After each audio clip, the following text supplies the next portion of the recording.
দেশের বিভিন্ন অঞ্চলে টানা ৫ দিন অতি ভারী বৃষ্টির পূর্বাভাস দিয়েছে আবহাওয়া দপ্তর।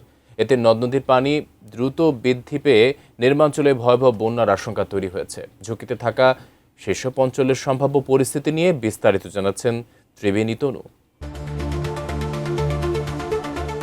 উত্তর বঙ্গোপসাগরে প্রবল অবস্থায় থাকা মৌসুমী বায়ুর প্রভাবে দেশজুড়ে নতুন করে শুরু হয়েছে ঝোড়ো হাওয়া ও বজ্রসহ অতি ভারী বর্ষণ।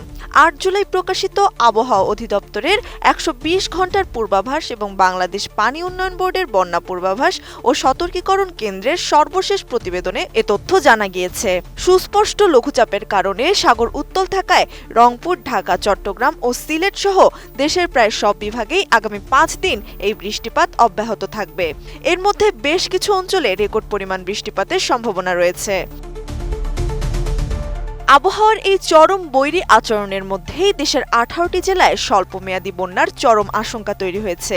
বন্যা পূর্বাভাস ও সতর্কীকরণ কেন্দ্র জানিয়েছে, দেশের ভেতরে অতি ভারী বৃষ্টির পাশাপাশি ভারতের মেঘালয়, ত্রিপুরা ও আসাম অঞ্চলেও রেকর্ড বর্ষণ হচ্ছে, যার ফলে আগামী ২৪ থেকে ৭২ ঘন্টার মধ্যে দেশের প্রধান নদ নদীর পানি অত্যন্ত দ্রুত গতিতে বৃদ্ধি পেয়ে বিপদসীমা অতিক্রম করতে পারে। নতুন বাংলাদেশ গড়তে এলো জুলফিকার স্টিল।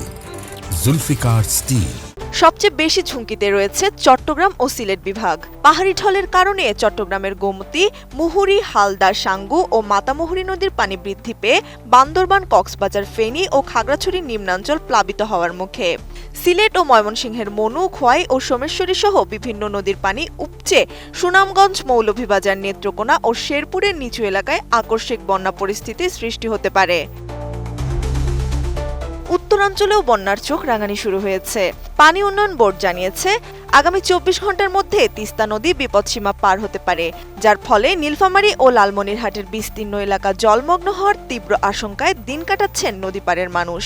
একই সঙ্গে আগামী ৭২ ঘন্টায় ধরলা ও দুধকুমার নদী লালমনিরহাট ও কুড়িগ্রামের সতর্কসীমার কাছাকাছি পৌঁছাতে পারে। এছাড়া ব্রহ্মপুত্র ও যমুনা নদীর পানি বাড়ার পূর্বাভাসও দেওয়া হয়েছে। উদ্ভূত পরিস্থিতি মোকাবিলায় মাঠ প্রশাসনকে সতর্ক রাখার পাশাপাশি সার্বক্ষণিক পর্যবেক্ষণ চালানো হচ্ছে বলে জানিয়েছে বন্যা পূর্বাভাস কেন্দ্র। প্রয়োজন অনুযায়ী পরবর্তী পূর্বাভাস ও সতর্কবার্তা প্রকাশ করা হবে। ত্রিবেণী তনু, ATN নিউজ।